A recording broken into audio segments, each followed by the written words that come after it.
Olá pessoal, bom dia. É, Fugindo um pouco, né, a programação do que a gente tinha começado a fazer nesse semestre, a gente, numa reunião que a gente teve com a coordenação, foi orientado por eles para que a gente fizesse uma aula de recuperação, né, uma semana de recuperação do nosso primeiro bimestre. Bom, foi sugerido também para que a gente transferisse as notas de vocês do GR8 para o CIAP, e então com isso a gente vai ter acesso, né, a gente já tem acesso já aos alunos que ficaram de recuperação. Eu acredito que vocês já tenham tido já acesso também a essas notas de vocês, para saber se vocês ficaram ou não de recuperação, ou se não tiveram, essa semana vocês vão ter acesso a isso. O fato é que a gente vai fazer uma avaliação de recuperação, e para isso, pessoal, como a gente sempre faz, a gente tinha lá a recuperação semestral, e a gente vai fazer uma recuperação bimestral, exatamente daquele bimestre que nós tivemos aulas presenciais. Toda vez que eu faço aula de recuperação, eu faço questão de frisar que não é a mesma situação, né? Nós temos aí 2 meses de aula em meia hora, em 40 minutos. Então é claro que a qualidade não é a mesma. A ideia de uma aula de recuperação é simplesmente que você tem um norte, certo? Você agora, né, se você ficou de recuperação em 2, 3 disciplinas apenas, que você possa correr atrás dessas que você ficou de recuperação. Por quê?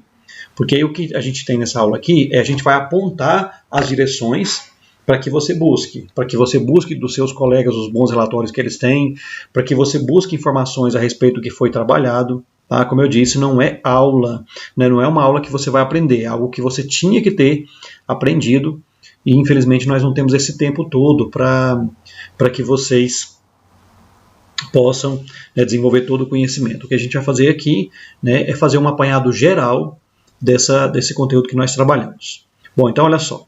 A gente começa, pessoal, o nosso primeiro assunto, né, essa imagem aqui ela fala, nós não precisamos escrever nada a respeito, essa imagem aqui ela fala por si só, genética. Né, genética é a ciência que estuda gene. O que é gene? Nós aprendemos ao longo das aulas, tanto de primeiro ano quanto de terceiro ano, que genes são códigos existentes na nossa molécula de DNA. Nós temos, na verdade, o nosso DNA ali é fragmentado em 46 pedaços, que nós sabemos que 23 vieram do pai e 23 vieram da mãe, né? E nesses pedaços de DNA nós temos as informações sobre nossas características. O fato é que, para cada característica que nós temos no corpo, nós temos, no mínimo, 2 genes para formar essa característica. Um gene que veio do pai e um gene que veio da mãe, certo? Então, genética é isso, é a ciência que estuda gene. Sabemos que uma pessoa que teve gigantesca importância nos estudos da transmissão de características adquiridas, ou seja, eu vou transmitir para os meus filhos aquilo que eu adquiri dos meus pais, teve uma gigantesca importância esse senhor aqui, ó, certo? Que nós chamamos de George Gregor Mendel. Mendel, né, como eu disse para vocês lá no começo do ano, ele era um monge, né, ele vivia num mosteiro, e além de religioso, né, além de uma pessoa importante para a igreja naquela época, ele também era um importante estudioso, certo? Ele era uma pessoa que ele analisava as situações, ele fazia experimentos, ele chegava às conclusões e ele expunha o resultado dessas suas conclusões. Como eu disse para vocês, naquela época, Mendel ele teve um certo trabalho, assim como a maioria dos cientistas, em expor o resultado de suas pesquisas, já que os cálculos matemáticos que ele fazia, as descobertas que ele fazia para a época, eram um pouco superior àquilo que era possível para a compreensão do pessoal da época. Mendel, então, na época, ele trabalhou muito com essa planta aqui, ele trabalhou muito com ervilha. Né? Por que trabalhar com ervilha, pessoal? Olha só. São plantas de fácil cultivo. Né? Mendel ele vivia num mosteiro e ele podia, em canteiros pequenos no pátio de onde ele vivia, ele conseguia cultivar uma grande quantidade e variedade de ervilhas. Produzem descendentes em um tempo curto. A gente fala assim que o ciclo de vida da ervilha é um ciclo rápido. Né? Então, uma planta de ervilha, ela nasce, cresce, se desenvolve, reproduz, envelhece e morre em um curto espaço de tempo, algo em torno de 3, 4 meses. Ela já consegue ela já consegue terminar o seu ciclo. Então, quer dizer, Mendel, como eu disse para vocês durante as aulas, às vezes ele precisava da 7ª geração para começar a fazer seus experimentos. Então ele precisava de uma planta que tivesse um ciclo de vida curto, né, que tivesse um tempo curto para se desenvolver. Apresenta numerosas variedades e, além de apresentar numerosas variedades, pessoal, é uma planta que apresenta as características muito bem definidas. Ora, como assim? Apresenta ou amarelo, ou verde, ou liso, ou rugoso. São características que são muito fáceis de serem detectadas. Para ele isso era importante. Tá? A estrutura da flor impossibilita a fecundação cruzada. Isso é uma característica que poucas plantas têm. A gente sabe que a flor é o órgão reprodutor de uma planta. Quando a flor se abre, o perfume da flor, a cor da flor, aquilo que é atrativo na planta, é porque para que haja fecundação cruzada. Em raras exceções, como é o caso da ervilha, quando a flor se abre, já aconteceu o processo de autofecundação. Ou seja, Mendel ele poderia muito bem controlar de onde teria vindo o pólen daquela ervilha que ele cultivou. Tá? E possui flores hermafroditas, é claro. Para que ela possa fazer autofecundação, é necessário que ela seja hermafrodita, com que as flores sejam hermafroditas. Então, são características básicas que favoreceram os trabalhos de Mendel, por isso que ele usou ervilha. Né? Bom, e o que Mendel fez, pessoal? Ele pegou, como eu disse para vocês, ele pegou uma linhagem que era uma linhagem pura, tá? E quando ele pegou essa linhagem pura, para conseguir essa linhagem pura ele precisava lá da 7ª geração, ele foi lá e fez isso aqui, ó. Ele pegou uma planta, uma ervilha que era verde, pura, e quando eu falo puro, para vocês já está fácil entender, né? Quando eu falo puro, é porque possui gene de ervilha verde e o outro gene também de ervilha verde, não possui nenhum outro gene. E cruzou com uma ervilha de planta, pura, de cor amarela. Quando você tem esse cruzamento aqui, ó, a ervilha verde cruzada com a ervilha amarela, nasceu uma ervilha amarela.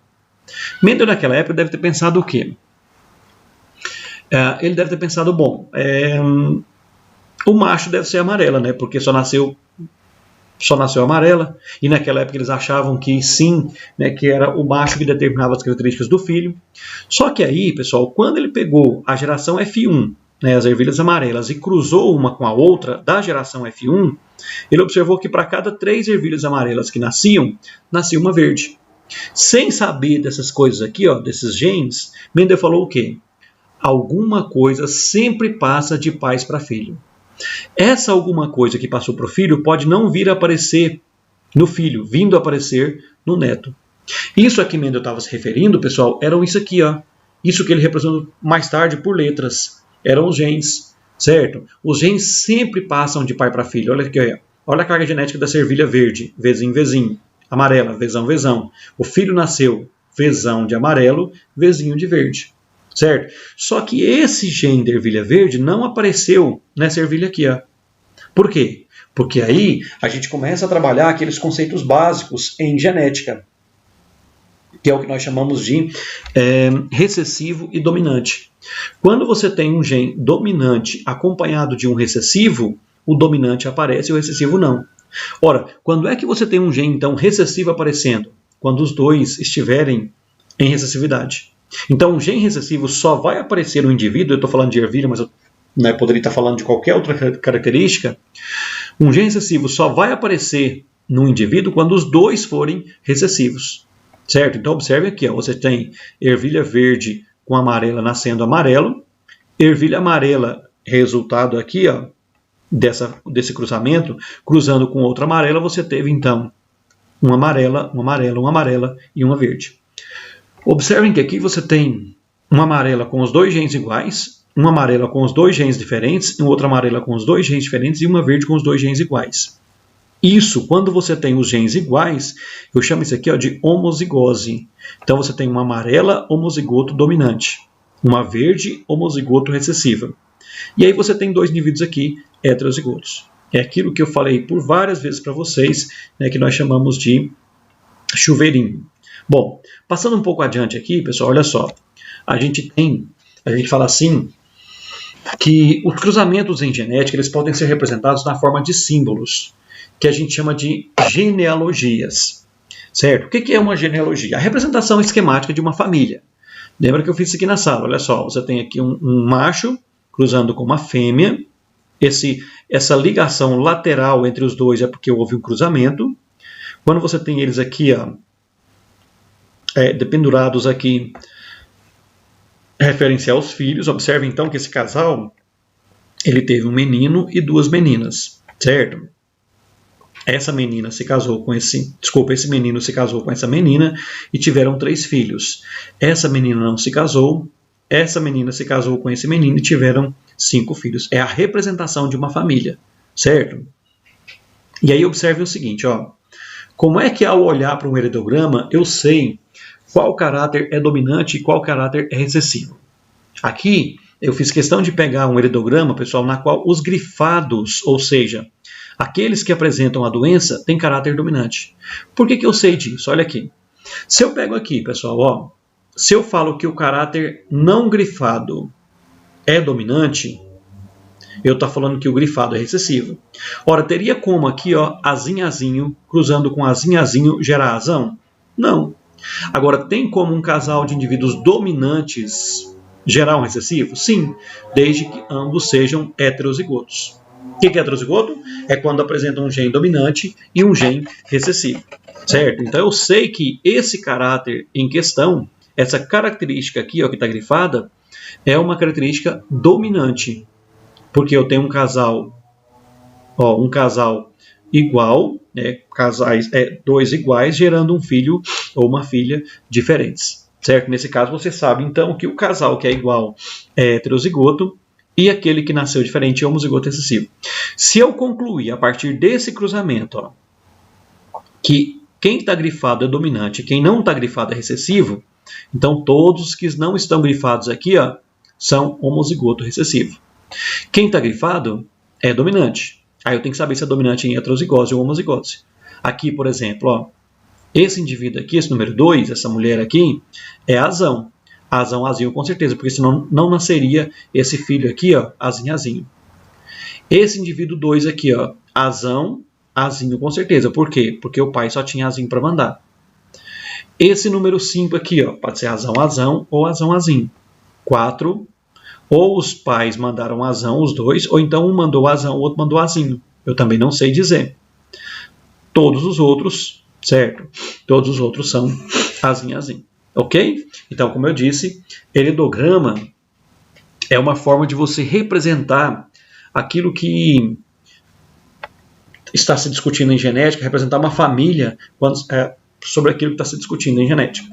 Bom, e aí nós tivemos depois disso, a gente trabalhou um pouquinho sobre a questão de algumas características que recebem atenção especial, que fogem àquilo que chamou-se de primeira lei de Mendel. O primeiro, codominância. O que é codominância? É quando você tem um pai com uma característica, uma mãe com uma outra característica e o filho nasce com as duas, certo? Parte de um e parte de outro. Eu coloquei uma imagem aqui para a gente entender do que a gente está falando. Olha só. O que você tem aqui? Ó? Um bovino, né, branco, cruzou com um preto. Não nasceu um filhote branco porque é dominante ou preto porque é dominante. Nasceu um filhote, nasceu um bezerro branco com pintas pretas. Nesse caso aqui, pessoal, ninguém dominou. Os dois participaram da formação do filho, certo? Eu chamo isso aqui, ó, de codominância, certo? Houve a participação tanto do pai quanto da mãe, e aí o filho nasceu com as duas características ao mesmo tempo. Tá vendo? Ó. E aí você tem uma outra situação que a gente chama de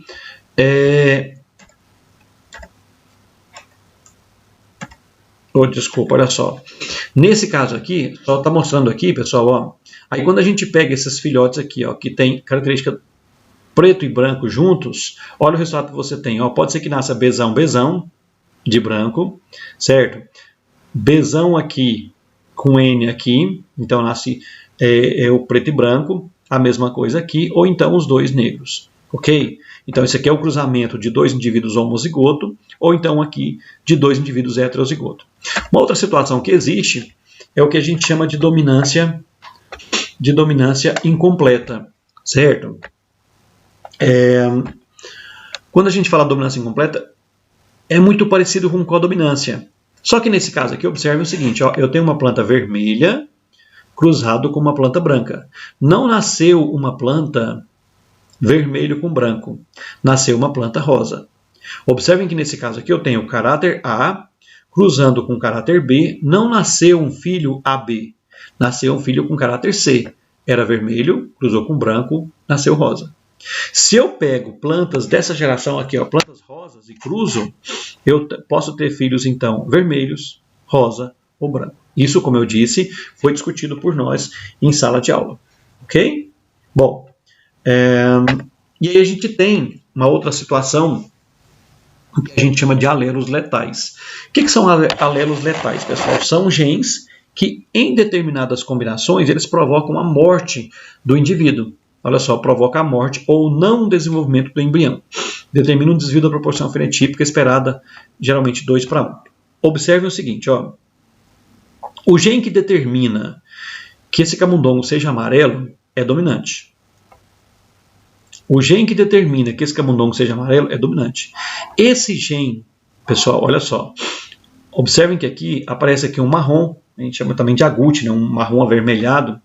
Observem que isso aqui é um caráter recessivo.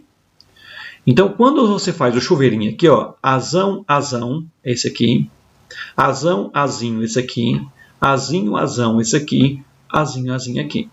Observem que, nesse caso aqui, ó, esse gene que determina a cor amarela é um gene que ele é letal em homozigose.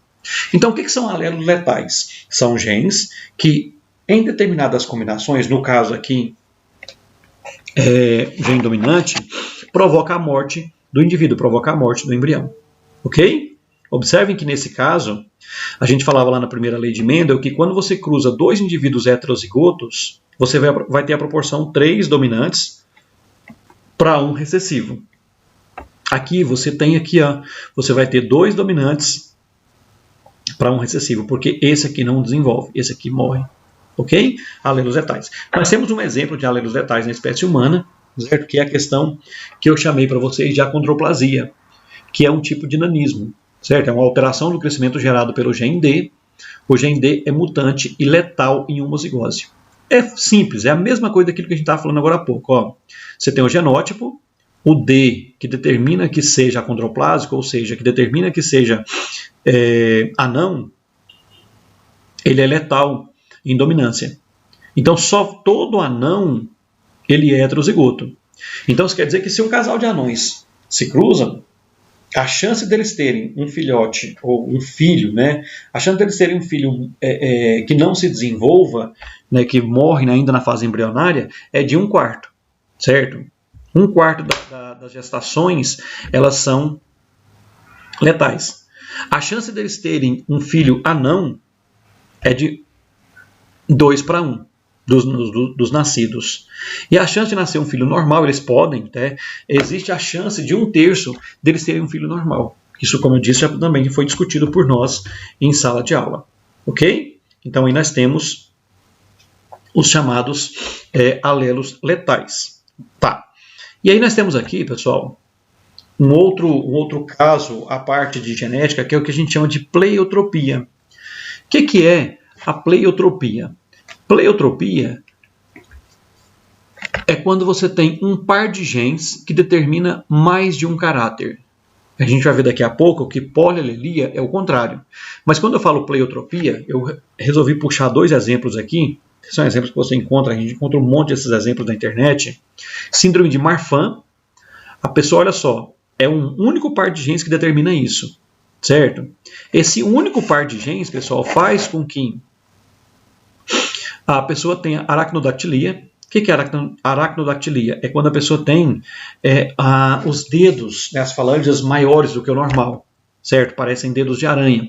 Problemas cardíacos e problemas no cristalino. O cristalino é uma estrutura que tem atrás da pupila, né, que facilita o foco da imagem em cima da retina. Ou seja, um único par de genes determina que a pessoa tenha 3 problemas consecutivos. Eu tenho pleiotropia. Outro exemplo, esse aqui eu citei em sala de aula, é a questão do albinismo. O gene que determina o albinismo, um gene recessivo, ou seja, só aparece em dose dupla, ele causa despigmentação da pele, a despigmentação da íris, ou seja, a pele fica branca, a íris, né, que é a parte colorida do olho, também não fica escura, e a despigmentação do cabelo. Então, são exemplos de pleiotropia, quando eu tenho vários genes determinando, quando eu tenho um par de genes determinando várias características. Ok? Essa confusão que eu estou fazendo é porque o nosso próximo assunto é esse, ó. É o que a gente chama de polialelia. Eu passei para vocês alguns probleminhas, vocês podem observar lá no caderno de vocês, né, quem esteve nas aulas, quem copiou direitinho, ou quem não tem, né, vai ter que procurar com alguém que tem. Eu passei, acho que se não me engano, uns 2 problemas em sala, representando um assunto que nós chamamos de polialelia. O que é polialelia? Poli quer dizer vários, né? É quando eu tenho vários alelos, vários genes, para determinar uma mesma característica. Olha só, nesse caso aqui, eu tenho, para a característica cor de pele, vários alelos. Eu tenho um alelo que determina que a pele seja selvagem. Eu tenho um alelo que determina que a pele seja chinchila.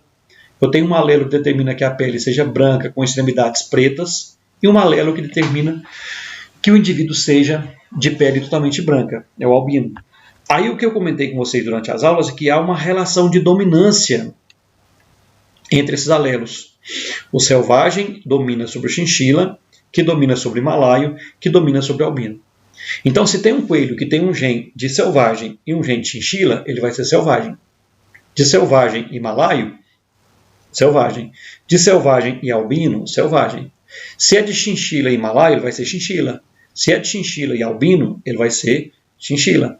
Se é de himalaio um albino, ele vai ser himalaio. Ou seja, o indivíduo só vai ser albino se ele apresentar os 2 genes do albinismo.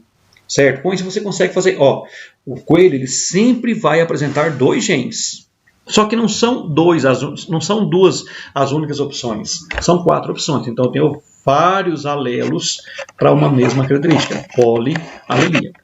Um outro exemplo de polialelia que nós temos é no que se refere aos nossos tipos sanguíneos. Certo? Olha só, quais são os tipos sanguíneos que nós temos? Então, para uma mesma característica, nós temos 4 tipos de sangue, certo? Você tem o sangue A, você tem o sangue B, você tem o sangue AB e você tem o sangue O, que a gente chamou em sala de aula de 0, certo? Aí não foi trabalhado por nós em sala de aula o que a gente chama de falso O. Bom, o que acontece, pessoal?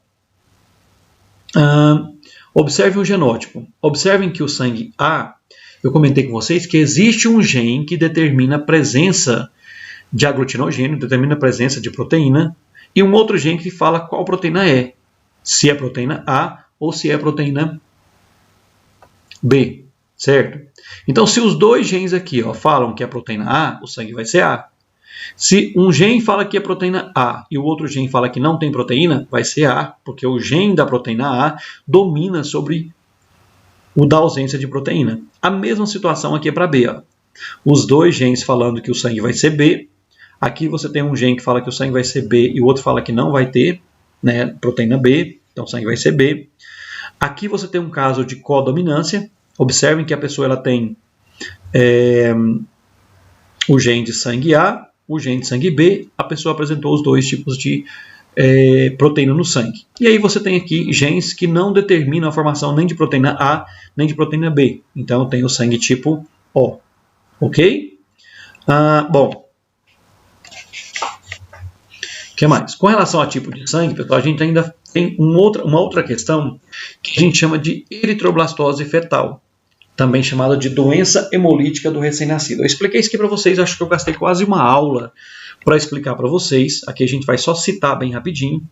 O que acontece, pessoal, é que quando você tem o pai de sangue positivo e a mãe de sangue negativo, fator RH é um caráter dominante. Isso quer dizer o quê? Isso quer dizer que se o cara é positivo, quer dizer que ele tem errão, errão, ou errão, errinho. Se a mãe é negativa, ela é errinho, errinho. Isso é genótipo. Acontece que quando a pessoa não tem fator RH, ela desenvolve defesas contra fator RH. Então, olha aqui, ela desenvolve o que a gente chama, deixa eu voltar aqui, ela desenvolve o que a gente chama de anti-RH. Certo?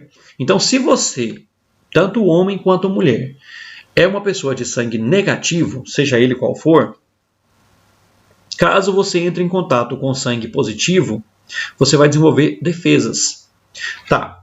O que acontece, pessoal? A placenta, ela é muito perfeita, é uma redoma, né, muito perfeita, é uma proteção muito perfeita. Então o sangue da mãe não se mistura com o sangue do filho. Por isso que a gente fala que se você, mulher, tem sangue negativo, você tem que analisar o tipo de sangue do seu esposo, do seu parceiro, para você saber se você vai ter problema na sua segunda gestação. Por que a gente fala na segunda gestação? Porque na primeira não há chance disso acontecer. Porque na primeira, quando o filho se forma, se esse filho for positivo, essa criança, ela não vai ter contato do sangue dela com o sangue da mãe. Consequentemente, ela vai se criar dentro da placenta sem nenhum problema. Na hora do parto, como está mostrando essa segunda figura aqui, ó, na hora do parto, pessoal, quando o bebê sai, acaba que a mãe entra em contato com o fator RH e ela desenvolve defesas contra o fator RH. E ela cria uma coisa que a gente chama de memória imunológica. A gente fala assim que a mulher ela ficou sensibilizada, certo? Pelo fator RH do primeiro filho. Nesse caso, o que acontece? Os anticorpos agora conseguem atacar a criança, já que ela está com alta quantidade de anticorpos anti-RH. Certo? Aqui, ó, como a mulher não conhecia o fator RH, ela não produziu anticorpos. Aqui, ela produziu anticorpos, esses anticorpos podem entrar. Certo? Por isso que a gente chama de eritrobacilose fetal, ou seja, doença hemolítica, ou seja, causa lise, causa quebra das hemácias do recém-nascido. E aí a pessoa pode desenvolver algum tipo de deficiência, algum problema, certo, na sua formação. Ok? É só um detalhe. E aí nós temos a questão das doações, né? Tipo de sangue A, B ou 0. O A doa para o A e para o AB, quer dizer, doa para o A ele mesmo, e para o AB, que é considerado o receptor universal. O B doa para o B, que é ele mesmo, e para o AB, que é receptor universal. O AB só doa para AB. O 0, que é considerado doador universal, observem que ele pode doar sangue para qualquer outro tipo. E aí você tem a mesma situação aqui, né? O A recebe de A e de 0, o B recebe de B e de 0, o AB recebe de qualquer tipo, ele é considerado receptor universal, e o O, ou 0, né, só recebe de 0. Sangue positivo doa para positivo, negativo doa para positivo e negativo. Ok? Recebe, né, o sangue positivo recebe tanto de um quanto de outro, e o negativo só recebe do sangue negativo. Ou seja, aqui você tem aquele quadro que eu mostrei para vocês com relação às doações, aos tipos de sangue. Bom, então, por que eu falei de sangue agora para vocês? Porque sangue também é um caso de polialelia. Bom, olha só. Aqui repetir um slide, né? Olha só.